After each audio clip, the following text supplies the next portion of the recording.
नमस्कार, मी पंजाब डक 8, 9, 10 मेच्या दरम्यान एक मान्सून पूर्व अवकाळी पाऊस येणार आहे म्हणून हा अंदाज कोल्हापूर, सातारा त्या शेतकऱ्यांनी अंदाज लक्षायचा.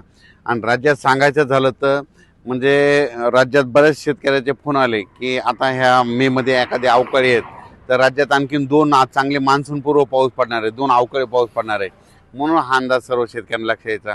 तर राज्यामध्ये 8, 9, 10च्या दरम्यान सांगायचं झालं तर विदर्भ, पूर्व विदर्भ आणि पश्चिम विदर्भात मग ज्यांच्याकडे हळद असेल तर तुम्ही काय करा, 8 तारखेपर्यंत तुम्ही तुमच्या हळदी काढून झाकून ठेवा. कारण की तुम्हाला सांगू इच्छितो 8, 9च्या दरम्यान विदर्भामध्ये वर्धा जिल्हा झालं, नागपूर जिल्हा, भंडारा जिल्हा, गोंदिया जिल्हा, यवतमाळ जिल्हा, चंद्रपूर, गडचिरोली, त्याच्यानंतर अकोला, अमरावती, बुलढाणा, वाशिम ह्या पट्ट्यामध्ये काय होणार आहे, 8, 9, 10च्या दरम्यान चांगला पाऊस पडणार आहे. म्हणून तुम्ही तुमच्या हळदीची काळजी घ्यावी.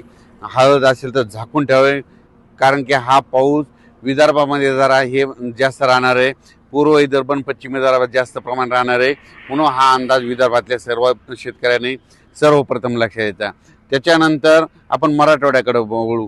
नांदेड जिल्हा झालं, हिंगोली जिल्हा झालं, लातूर जिल्हा झालं, बीड जिल्हा झालं, धाराशिव जिल्हा झालं, त्याच्यानंतर जालना जिल्हा झालं, त्याच्यानंतर इकडं सोलापूर, त्याच्यानंतर कोल्हापूर ह्या पट्ट्यात देखील काय होणार आहे, 8, 9च्या दरम्यान तुरळक भागात म्हणजे कर्नाटक बाजूच्या समजा सीमालगतचे जे जिल्हे आहेत त्या परिसरामध्ये चांगल्या प्रकारचा मान्सून पूर्व एक पाऊस अवकाळी येणार आहे म्हणून ह्या 8, 9च्या दरम्यानचा अंदाज लक्षात येतो.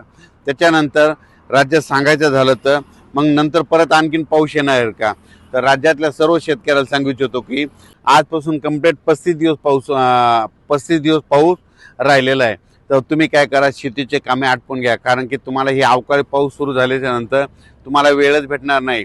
आणखीन परत एक सांगू इच्छितो की 14 मे ते 20 मेच्या दरम्यान चांगला राज्यात पावसाळ्यासारखा मान्सून पूर्व पाऊस येणार आहे म्हणून हा अंदाज सर्व शेतकऱ्यांनी लक्षात द्यायचा.